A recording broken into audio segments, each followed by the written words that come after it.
Hey guys, welcome back. We're sorry we're a little bit late. We've been trying to rush this video as quick as possible, but our buddy Nick Frumpkin here just got back from Aruba. Yeah, and it's kind of paid for by production. Tell them a little bit about Aruba, Nick, please. Oh, Aruba's awesome. I highly recommend going if you get a chance. Beautiful beaches, water blue like you haven't seen, like it's insane. Kind of a desert island, which is sort of weird, like cactus, and reminded me a lot of the American Southwest, except with an ocean. But I went with KSKJ Life. They paid for my whole trip. They paid for my food. They paid for my airfare. It was nice. They treated us really well. I qualified at the Royal level, which took it's minimum 70,000 production, and you have to be one of the top 10 agents for the company. So this year it actually took closer to 75,000 to qualify. And we got an extra couple of days out there. So I was there for 7 days, 7 nights. You know, it was a very first class treatment. I got to hang out with a lot of the execs from KSKJ, who are all great people. Many of them watch this show, so hi guys. Awesome. Yeah, shout out to Paul and Tony Jr. in particular, who I'm fairly certain will be watching this, along with other people who don't work with my agency, my IMO, who also seem to watch this show that were on the trip with us. So hello to everybody that I met. I'm not going to name anybody else individually in case I forget somebody, but you're all awesome. I had a good time with you. And it was good. It was a lot of just hanging out. Went on a Jeep tour of the island. Went not scuba diving, snorkeling. Jumped off the side of boats into ocean waters that were nice and warm and blue, and it was good stuff. I highly recommend going on a carrier trip if you have the ability to do it.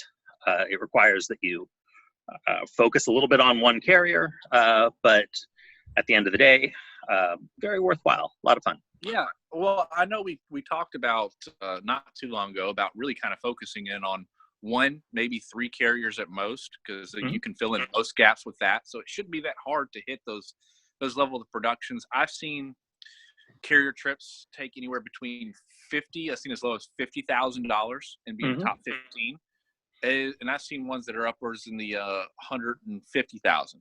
But usually it's between 50 and about $100,000 is what you need to qualify. Now, to qualify, obviously it takes production, but to do production, you need to have people to go see. And when you say people to go see, what do you really need? What do we call that, boys? We need leads. We need leads. So let's talk about leads. And we do solid have segue, Matt. Solid. Yeah, we do have Chris here. I know Chris hadn't said anything. Say hello, Chris. Where you been at this week? How's things going? Where have I been at this week? Just a little bit of everywhere. 4 days in the field, 8K in production, and getting ready to do it again next week. So $2,000 a day in production average. Yeah. How do you do it? What's the trick? My goal is to see at least 3 people a day. Well, take 3 applications and probably need to see 6 to do that. And I need at least 20 fresh names a week filtered in with last week's and the week before to get in front of that many people. So you're saying your trick is leads? It is. Let's talk about leads. You're not just knocking on random doors? No, but I do have the magic ones, the extra special lead. The dipped in gold, boys. The dipped in gold. Yeah. So let's talk about leads. I would consider there to be 4 main types, which is direct mail, telemarketing leads, Facebook leads are now in that arena, and I'm going to call them their own separate entity, aged direct mail leads. I know they're still direct mail leads, but we'll call them aged leads. So there's 4 main types of leads that people use. Would y'all agree on that? There's 4 types of leads? Yeah. Okay. So everybody knows that us 3 think that direct mail is always going to be king, right? I haven't seen it in the 3 years that I've been doing Final Expense. Direct mail is always going to be there. It was there 15 years ago. It's going to be there 10, 15 years from now. Direct mail is just always going to be king. Obviously, the cost is a little bit higher, right? Because you have to pay for postage, you have to pay for ink and paper and returns and everything like that. But let's talk a little bit about direct mail. I obviously know you guys' thoughts on direct mail, but give us your thoughts on direct mail. Who do you want to go first? You. Okay. Yeah, so direct mail. I like direct mail leads. I run direct mail leads. I run about 25 direct mail leads a week. I'm on a set price direct mail program, but I've also dropped per thousand, where you pay a fixed amount of money, and they drop 1,000 pieces of mail for that money, and you can drop as much mail as you want, but it's priced per thousand. Again, as a caveat, for anybody who's never seen this show before, it's called the Insurance Panel. It really should be called the Final Expense Insurance Panel, but that makes a less snappy acronym. So this is final expense. I can't speak to anything that's not final expense. Maybe we'll get somebody on here later who can. But you need to get, if you're working final expense, you need to be getting final expense leads in every single week, and they should be direct mail leads. The direct mail lead is a more qualified lead because the person had to open their mail, read their mail, find a pen, fill the thing out, go back to the mailbox, stick it in the mailbox, and then answer the phone or answer the door when you knock on the door with your tangible evidence that they did all of that stuff. It makes it a much more qualified lead. It makes it a much easier lead to get yourself in front of. It makes it, you're just dealing with people who are more interested when you're dealing with people who have filled out and returned direct mail leads. Even if they say they didn't know why they were returning the direct mail lead. Odds are they've turned in direct mail leads before. They probably knew, even if they didn't say they knew. I'm not going to say 100% of the time, but like 99.99% of the time, they knew what they were doing when they filled out the card. Mm-hmm. So that's a good lead. It is just a lead. It doesn't mean that they're going to just lay down and ask you to sign up for insurance, although sometimes they do.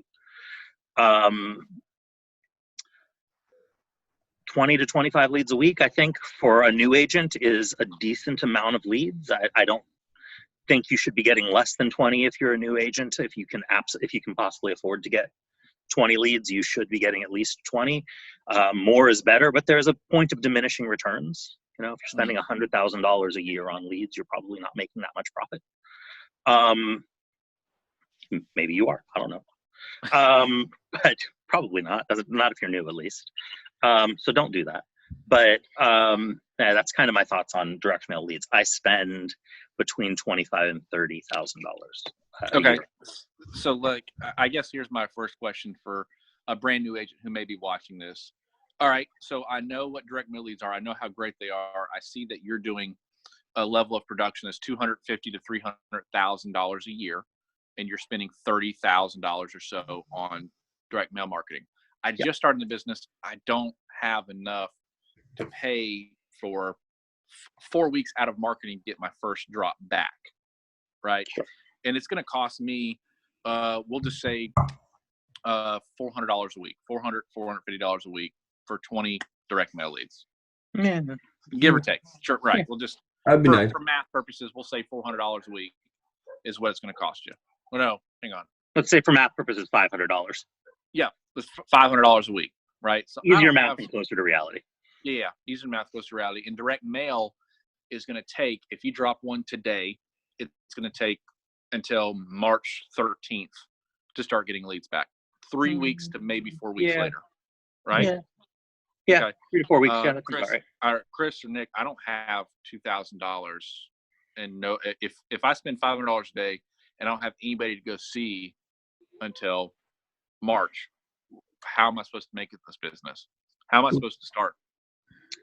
Here's the tough part, because I don't know anyone that got into this business wealthy. I don't know anyone that got into this business that had a lot of money.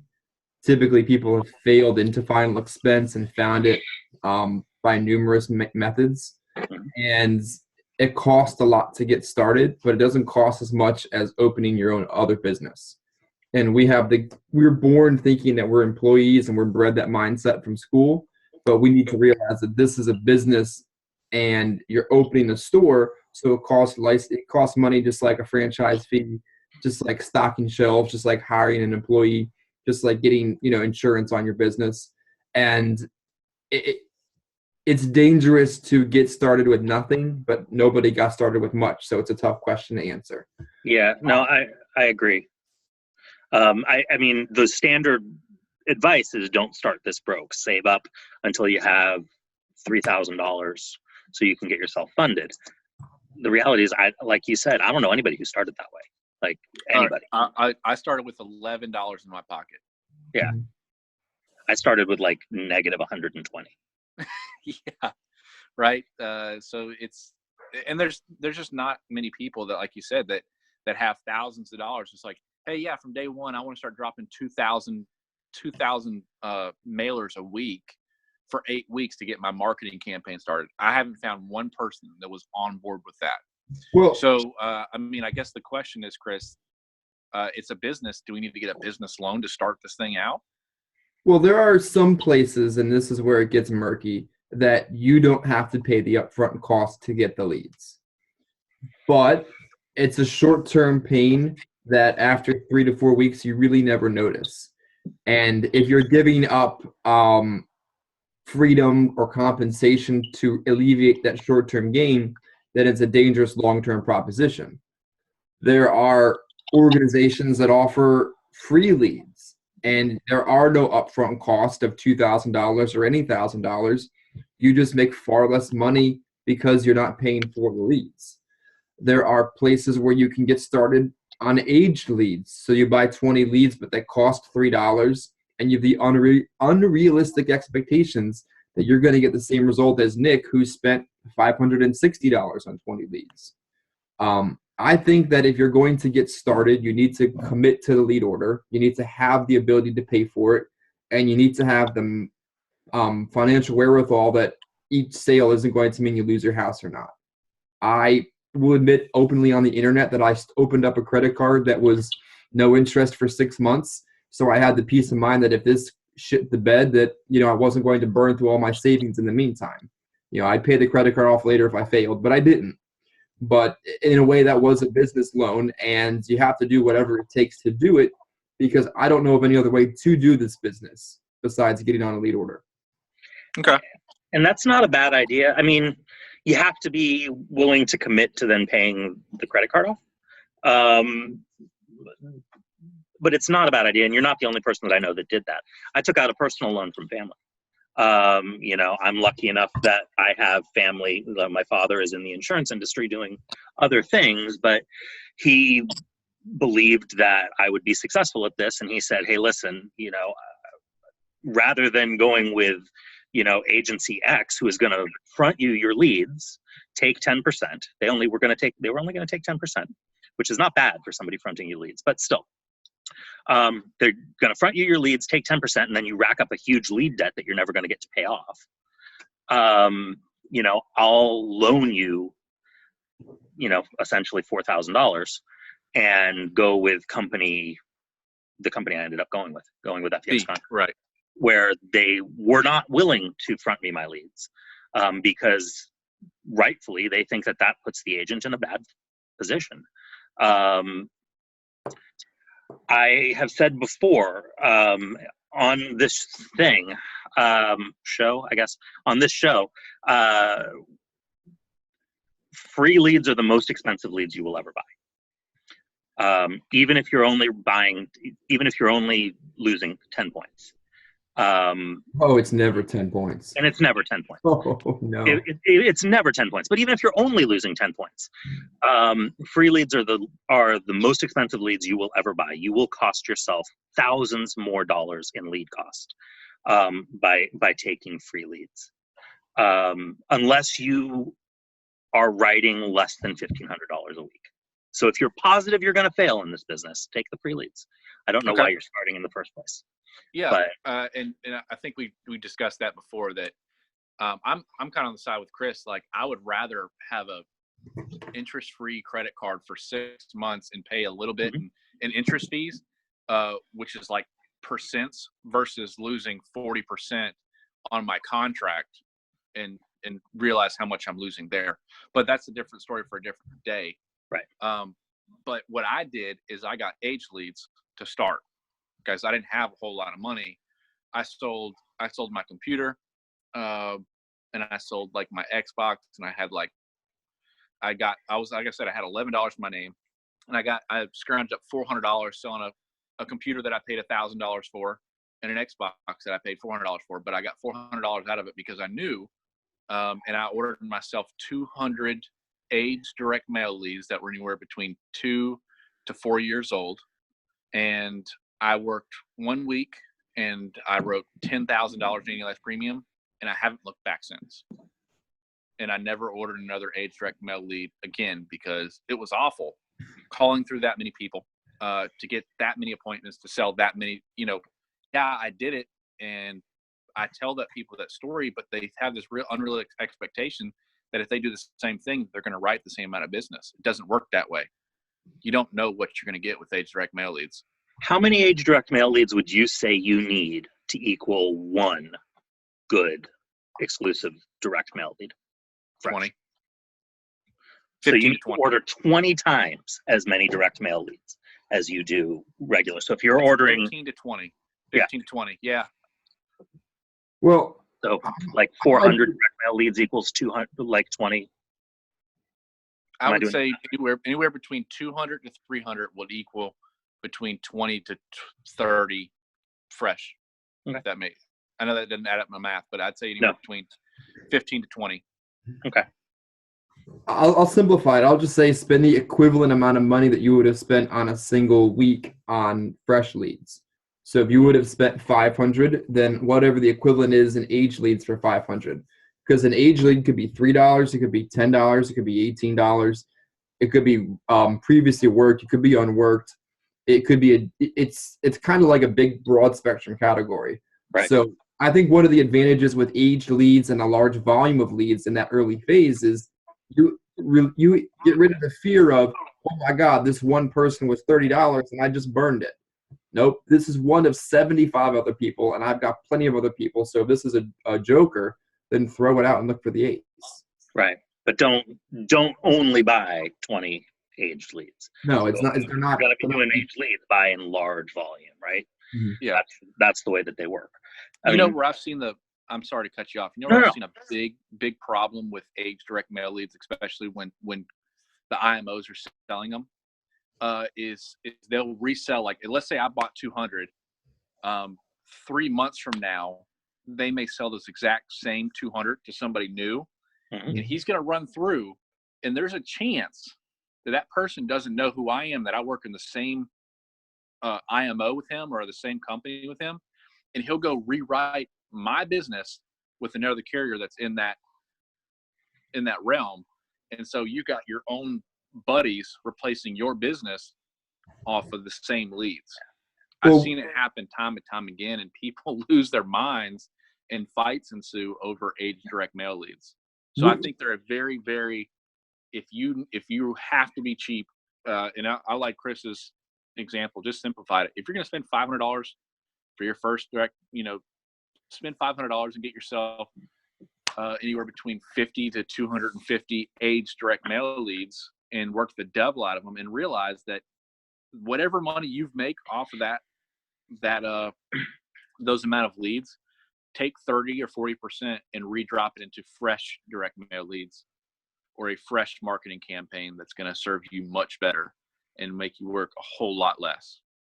One other theory that I think is valuable, and I've just recently scaled to meet that theory, is that you should be spending as much monthly on your lead order as you do on your mortgage. And they say that they used to say that at a recruiting event, and it would try to scare people or also bring them to realism real quickly. But it's really true, because if you're spending that amount of money, you get an equal return on your investment. So however much you're hopefully this works, but however much you're spending on your rent or your mortgage, you should spend just as much on your lead order. I would think probably closer to what office rent would be. That's how I think of my lead order cost. Is I think of that as, instead of me having an office that I rent, people come see me at, I buy leads, because the people that I want to see, I don't want them coming to an office, or even my office. I really don't want them coming to my office, but and they're not going to want to anyway. I would say, but yeah, that's how I think of it. I think of it as like my rent, you know. It is my business overhead cost, and it's a non-negotiable. Like, I go out of business if I don't pay that cost. It's the first thing that gets paid every week. You know, that and taxes those are what come out of every deposit that I get. So for you guys who work aged leads, because I work aged leads, but I work my own aged leads. And that's the other thing. When you buy fresh direct mail leads, you will have a surplus of aged leads faster than you will possibly expect. Ta-da! Yeah. I never have less than like 100 people to call in any zip code that I'm going to at this point. And some of them are brand new people that I've never contacted before, but I can call them all. And that happens quickly. But for you guys that have worked or advocate working aged leads, if you're buying that many aged leads, would you ever suggest that somebody starts with a $500 aged lead buy on a weekly basis, rather than getting a $500 direct mail, 1,000-piece direct mail drop, or 1,500-piece direct mail drop? I think it's merely a means to an end, or an end to a means, where you're on this for the short term, and as soon as you start to get your lead order in, that's what you're doing, because you're going to build up an excess like this. Uh-oh, can't show that. You're going to build up an excess of leads that, are going to be your aged inventory. And when you surprisingly end up in Delco one day and you don't know what else to do, you can reach to the back seat and say, oh, good, I have 40 other people I might be able to go find because I didn't expect to be here today. Right. One of your clients calls from Allentown and you aren't going to go up there for just one person or one visit. You can pull back out the Allentown pile and go to work the rest of the day instead of just making a trip for one person. Yep. I can tell you right now, 250 people that I have to see in Allentown. When your leads are exclusive, these weren't, but when your leads are exclusive, they can get as old as they want. And even though they're going to fill out other cards, you really shouldn't worry about someone coming behind you. Yeah. Okay. And so we're saying aged rail leads are a supplement and a means to an end. Let's talk about other supplemental final expense leads. Chris has just ghosted us. Oh, there he is. Nope, let's talk about telemarketing and Facebook leads. Let's go into telemarketing.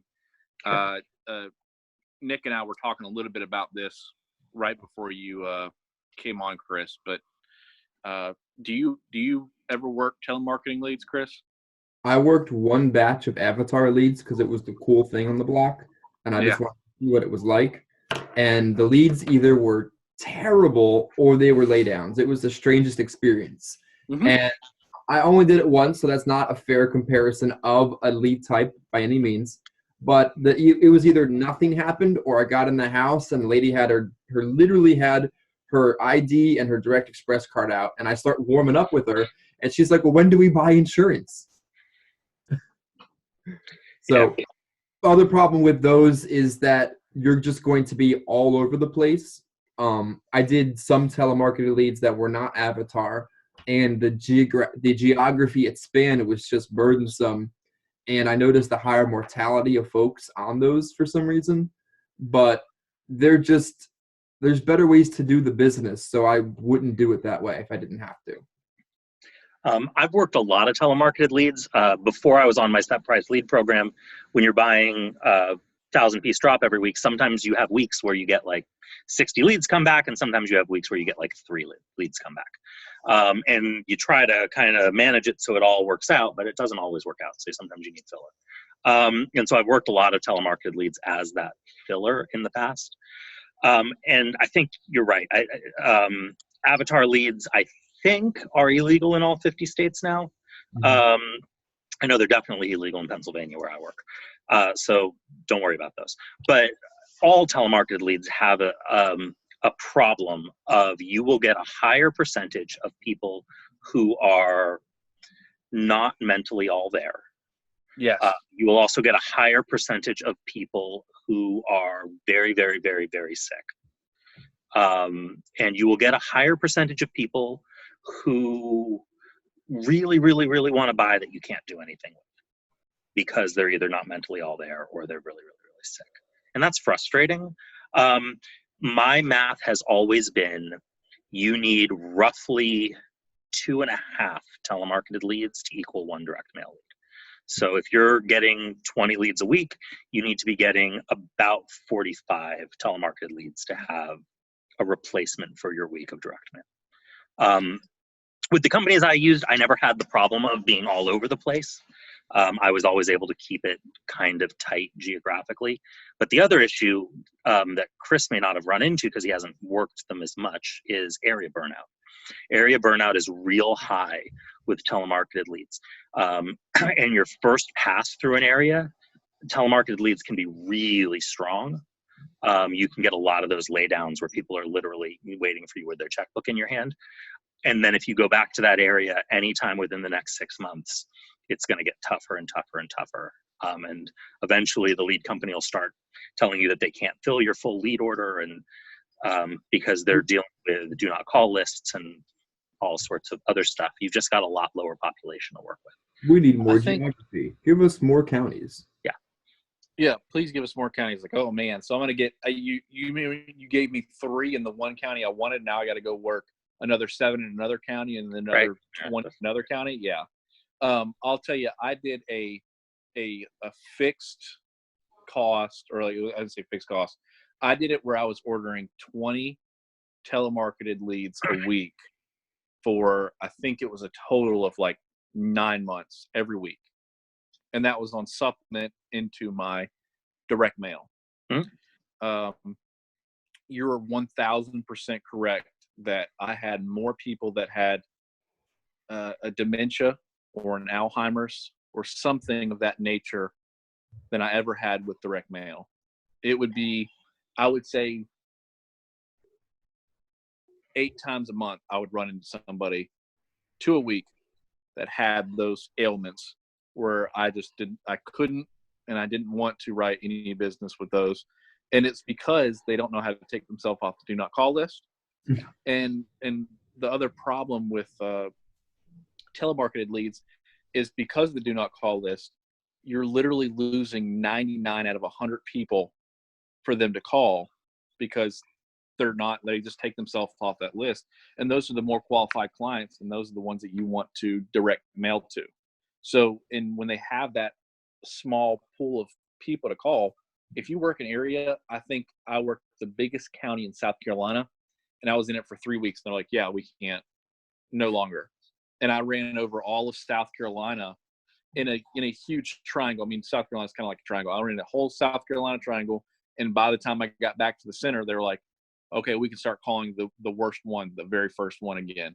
We can finally call these people. And it was just me running it. There was not a whole lot of other people doing it. So imagine if there was another person trying to run it and they're like, sorry, we have people in those areas. Right. So they're a supplement to direct mail if you like, again, and they're a little bit more than a direct mail, and they're less than a fresh direct mail. Usually I've seen telemarketer leads cost anywhere between $12 to $15. Right. And that's a little high, I think. I feel it's been a while since I bought them, though. They might have gone up. Mine were $12 a piece is what I was paying. $12 seems pretty reasonable. That seems like right in the middle there. Yeah, I was paying like close to $200 a week. Yeah. But I made my money every single time. It wasn't like I was making I think I would write an average of $1,500 to maybe $2,000 a week off of it. But yeah, see, so here's the thing. There's money that you can make, of course, but then there's also time invested. You know, once you reach a certain level of stability and competency at this job, the amount of money is irrelevant if I sold one app and I had a good ROI, but I spent 3 days to make that app when I could have had 3 people in one day. I mean, it's a bad example, but I think my time is equally as precious in the end. And if I'm driving all over South Carolina to see 15 people, it only costs $200. But if I had spent $400, would I have seen more people? I think one of the best things with a direct mail lead order is the predictability and the stability of knowing you're going to get X amount of people each Friday, Thursday, Saturday, and you're going to spend Y amount of money each week at it. So it's just it helps the stability of your business because it's predictable what's going to happen each week. If you're ordering 15 telemarketed and then 10 Facebook, or then 5 age leads and then 40 fresh overflow leads, and there's no rhyme or reason to what you're doing, it isn't going to help you at all, because the nature of this job is very up and down. And one of the best ways to bridge that is to just know exactly what's coming and going each week. Now, I will say, because they're cheap, and because they were already generated by phone, if you are somebody who calls and sets appointments, they make really, really good backup leads. Yes. And everybody who's run direct mail at some point runs into the fact that leads sometimes don't come in. Hopefully it doesn't happen very often. If you're on a set price program like I am, it happens like once in a blue moon, but especially if you're dropping per thousand like most people have to. Sometimes leads don't come in. And the easiest leads that I've ever found to set appointments with have always been telemarketed leads. You already know they answer the phone. The companies that I've done business with even tell you what time they set the lead, so you even know what time of day they answered the phone. So you know when to call them, and you know that they're going to answer. They're easy to set appointments with. If you're getting the right amount, you can go out, knock out your appointments, still make your money. And if you're only doing that 2-3 times a year at most, that's not so bad. It makes for a nice backup. Especially if you have the ability to work with a lead vendor who can give you that tighter area, so you're not driving all over the state, you're not going through 5 or 6 different counties, but you're working just the area that you want to work, ideally a place where you have some other direct mail leads that maybe you can door knock in between. Because in my experience, telemarketed leads, while they are the easiest to set appointments with, are the hardest to door knock. Could it be a shelf life issue? Could it be a shelf life issue that direct mail has no expiration date, and any of these instant generate leads have a very high return very early on, but are dead a week later? Yeah, I would say telemarketed leads have about a week of shelf life before you start seeing a drop off in quality. They're not completely dead, but the quality drop off is noticeable. Yeah, and to go back to your point, Nick, I found if I was working an avatar or a telemarketed lead, especially an avatar, if the company could get the person to say yes on the phone to a computer, I can sit there as a real person who's in their state, get them to say yes to an appointment. There's no reason I can't sell that person. So it was incredibly easy. If I had 20 a week, I would easily set 10 appointments. I would set half, calling through them one time. So I agree there. Let's talk about the last one, because we're closing in on time. Facebook leads, the hot topic right now. It's everybody wants a piece. I've been joined into 4 different groups who are teaching me how to generate my own Facebook leads, when I've been generating my own Facebook leads 9 months into my insurance career. I was learning how to do it by myself. So how's their teaching going, by the way? Like, don't name names, but just out of curiosity, are they actually giving good tips? I've always wondered. The best tips that I've gotten were how to auto-populate that person's information onto a lead card, right? So it looks like more of a lead card instead of just a Excel spreadsheet, right? Because sometimes having something physical in hand is nice. Secondly, if for a while I did not know how to use a HubSpot or a CRM, so it'll automatically flow into an Excel spreadsheet, I was doing the old school way where I would go check it 4 or 5 times a day and go, "Ooh, I got 8 more leads." And I'd go to a computer, I'd download the leads, and it would be an Excel spreadsheet there. So those things have been helpful. As far as how to target the leads, I knew from day one, if I target people that watch The Price is Right and Steve Harvey, that were interested in AARP, I knew I was going to get my amount of leads that I need to get for the cost. They're not going to teach me how to drive down my cost a few dollars. I'm not going to pay you $1,000 for that. You know what I mean? Right. But the other thing is, I found that if you try to generate your own, you'll spend more time worrying about that and less time doing what we needed to be doing, which is selling final expense insurance. I was able to generate my own for anywhere between $3 to $5 a pop. And I was getting anywhere between 4 to 5 leads a day in a small, tight-knit area. And it was nice because I would set 2 or 3 appointments and I'd go sell 1 or 2 of them. And it was good ROI, but I spent more time trying to watch my leads like a hawk and figuring out where they're going to come in instead of just having it on autopilot. Is where I saved a few dollars. I would rather just pay somebody $12 to $15 to generate my leads for me, and then my job is to go sell them. Mm-hmm. And shelf life issues on Facebook leads. I mean, that's part of the reason why you're watching them, right? Like, at least in my experience, I think of all of the lead types we've discussed, Facebook leads have the shortest shelf life. That is 1,000% correct. Here's the thing, because Facebook is so instant, we're in a hot pocket society, which is I want food now.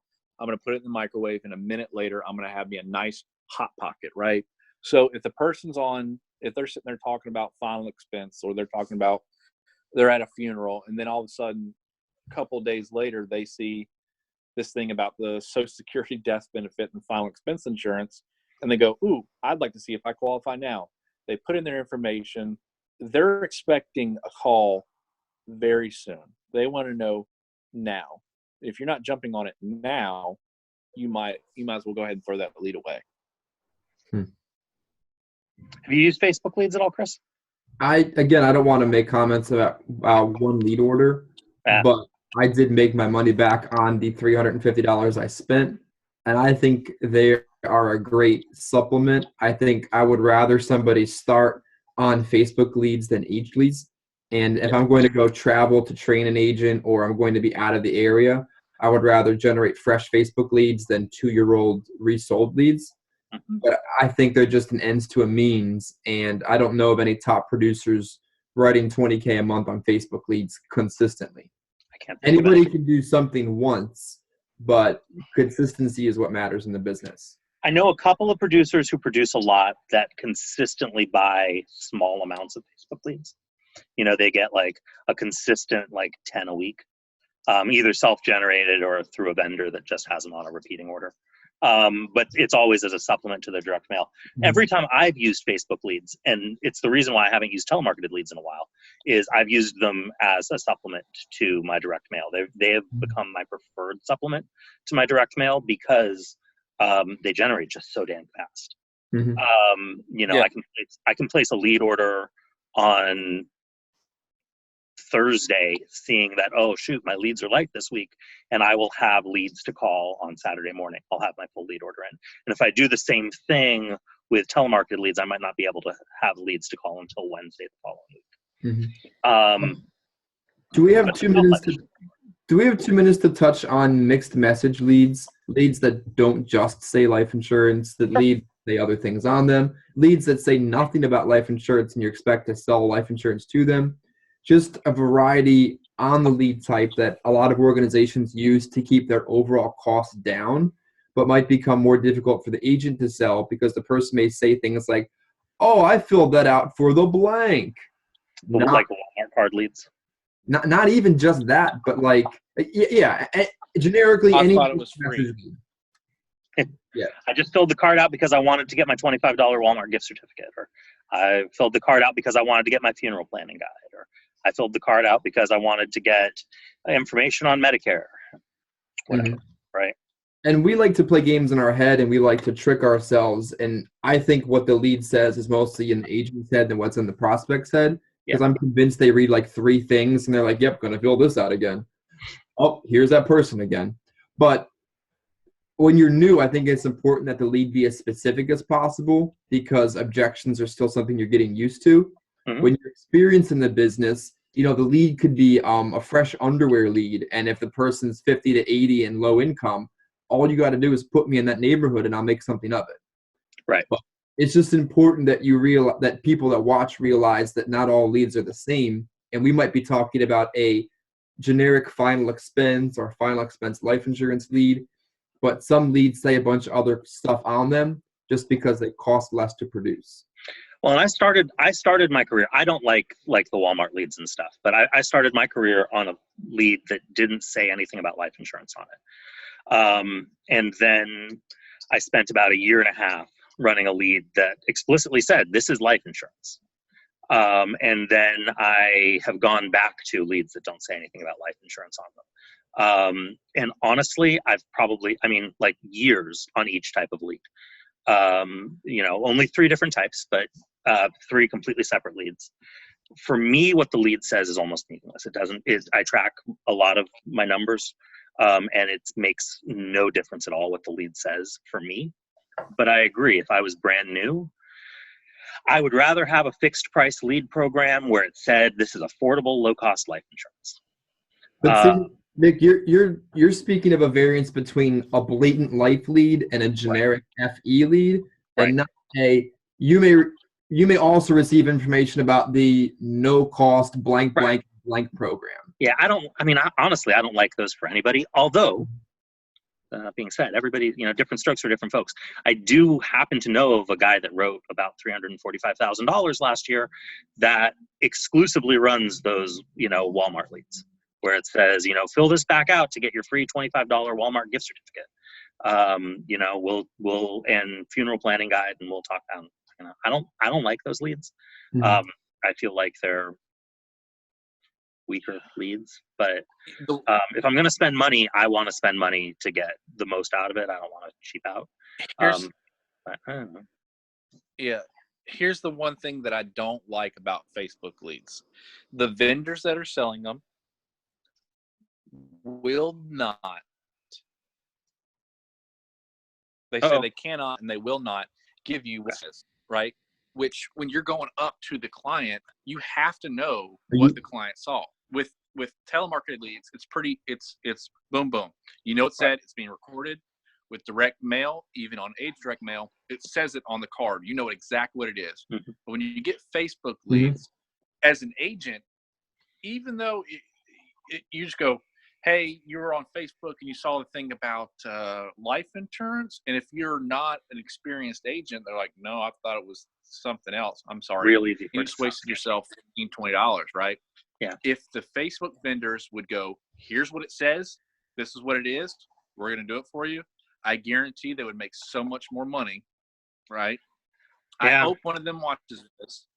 But what they're scared of is they're scared of somebody taking that and generating their own. So I get it. But at the same time, if you're good and you're good at making the leads, like you say you are, don't be scared about people taking your stuff, because it's just, I guarantee it's going to be so much better for the agent and for the company that's selling the leads if you just let us know what's on the call or what it's on the lead. Well, and that's part of the reason why the shelf life is so low on the Facebook leads also, is because you don't have anything tangible to give the people. You're relying exclusively on their memory of something that maybe they did at like 2:30 in the morning while they were half drunk. I mean, you don't know. Yep. You have no idea what's going on when they're filling this stuff out from surfing Facebook. Sitting in traffic and they're at a red light and they're surfing Facebook when they're not supposed to be in the car, and they click the thing and who knows? Yeah. So, there's a lot of different type of leads out there. If you at all can, get yourself on a weekly direct mail program, drop price per 1,000. Email us if you need recommendations for vendors. I don't think we want to advertise anybody in particular, explicitly, but, I'm happy to share the vendors that I've worked with. I don't know. If those vendors want to give us some free leads for the shout outs, I'm happy to sure. give some ideas out. But yeah. Yeah, I don't know. I think it's important. The most important thing for a new agent is that you are prepared to spend money on leads every single week, without exception. There are better quality of leads. Some leads are better than others, but if you are buying fresh leads for yourself every single week, you'll be better off than not. And, and that's pretty much it. But Yeah. I don't want to rush this. I know you have a hard out at 3:30. Yeah. I know Chris kind of wants to talk about the mindset of leads to close. Mhm. Give us your 45 seconds to 2 minutes, and then we're going to kind of do an outro. And just to line it up, Nick, we had an email from somebody. Email us, and if we could get that question answered for that person, that'd be fantastic. Yeah, let me see if I can pull it up while I'm doing this. Yep. While So he's doing that, Chris, you're up. the mindset of leads is that you have to realize that not everybody is filling this out to buy life insurance. This is not an order that they're placing to get a pizza from you. That there is still some sales skills required, that there is not a ton of science behind it. Yes, there is data they're using. Yes, there is some science to the verbiage and the layout of the card. But realistically, they're mailing a postcard to someone who has a high school education, with no disrespect, and they're hoping that they fill out said postcard and return it in a fair amount of time, and your job is now going to go make something of it. I hear all day and all week different things people say, like, well, this person was that person was this, I just wasted $28. Don't worry about the micro, focus on the macro. If you're spending $500 and you're not producing $3,000 a week, something's wrong. If you're stuck on an aged lead order and you're afraid to commit to a standing lead order of fresh leads, let us be the ones to convince you this is worth it.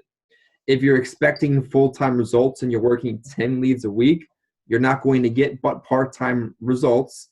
And if your leads are consistently resold and your organization doesn't have a written rule that says you don't replace each other, then you're working at a continual disadvantage.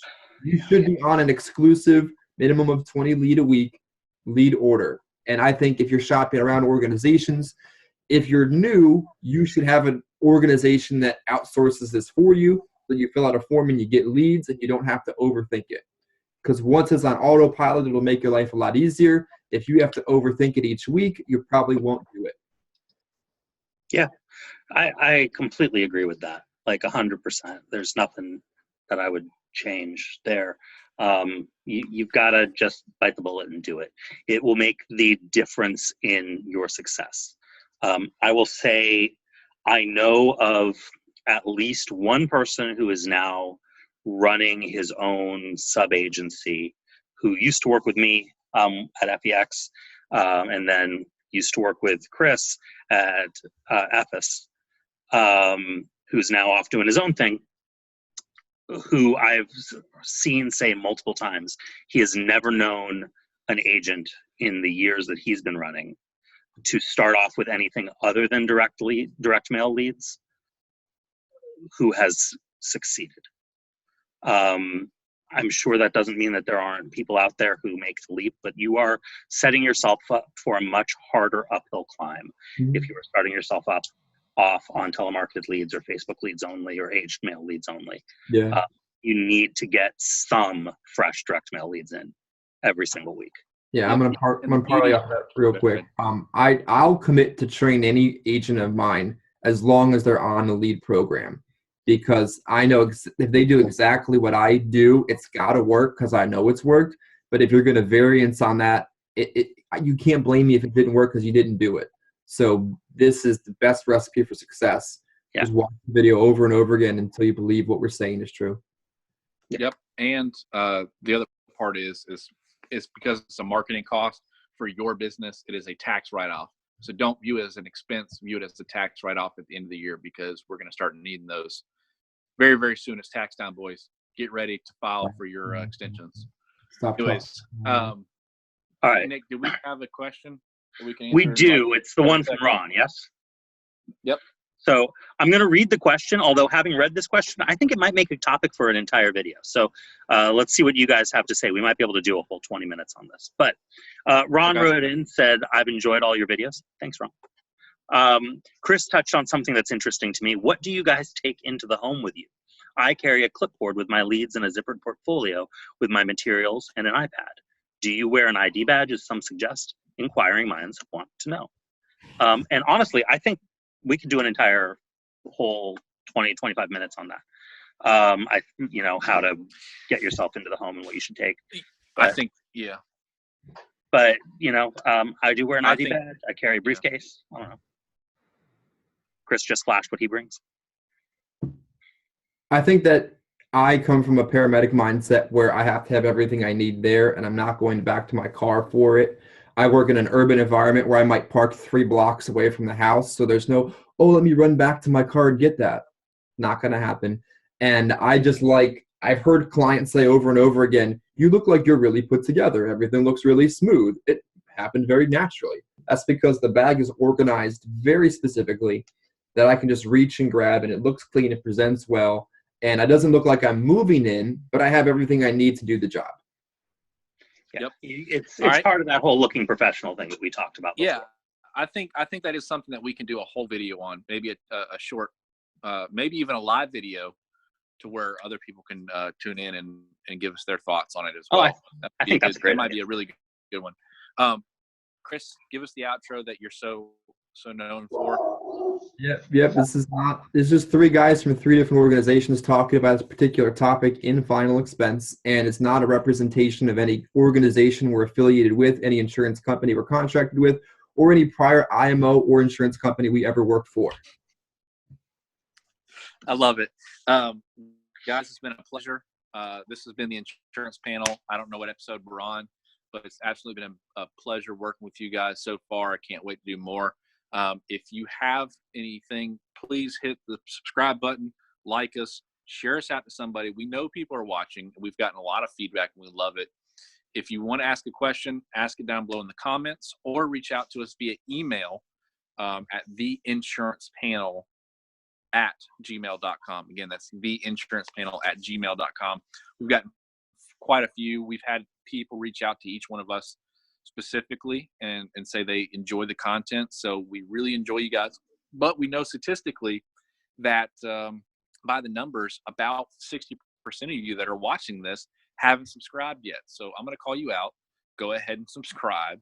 Hit the notification bell. So when we go live, right, whatever it is, whenever we go live, you can see it and be there live with us, because we would love you to be there. So, guys, y'all have a great weekend. Have a great Sunday. I'm off. One thing that we forgot to mention about Facebook leads, since we're on the topic, and now this is edited in because that's the power of editing in YouTube. So the one thing that we did forget to mention about is the size that Facebook leads, you have to do it in a bigger quantity. I've seen sometimes as far as a 50-mile radius, and I've seen them as low as a 10 or 15-mile radius. And the difference in that is, the reason they do a bigger pool is because they want more people to see, to therefore drive down their cost. So when they're selling them to the agents, they're going to make more money. So it fills the lead order quickly, which is a good way to get your agents in front of a lot of people very quickly, and it keeps the costs down. But, and I'm sure Chris and Nick will agree, even though they're not here to discuss it, sometimes we would rather the leads come in a little bit slower to tighten up the area, maybe to 10 to 15 miles, because some places like where Chris is at or where Nick is at, when they're a very rural area, and my hair's doing a thing. Oh man. Where Chris is at and where Nick is at in a very rural setting, they could be, there's thousands and thousands and thousands of senior citizens in one little area. I get it for a place like mine in South Carolina, to where you gotta put it out a little bit more, because we're a little bit more spread out, because we're a little bit more country. But there's got to be a happy medium, and realistically, what is someone willing to pay $2 more a lead, $3 more a lead to get it in more of a tight-knit area? So would you rather have them come in a little bit slower and be more in your backyard, or you don't mind them being spread out in a 30-mile radius? And 30-mile radius is 60 miles if you think about it, because you're in the center of focal point, so it could be 30 miles that way and 30 miles that way. So you could have a 60-mile drive, an hour drive, to go see a couple leads. So again, there's positives and negatives to everything in this business. I think what you're going to find is mostly what we need to look at is doing what we know works, which is direct mail and Everything else is a filler and is a little bit cheaper. If it's going to be cheaper, there's a reason. You know, it's not going to be there for everyday use. I would rather pay a little bit of money and spend a whole lot less time getting in front of qualified prospects to sell my services to. That's it. See you guys. Bye. Yeah.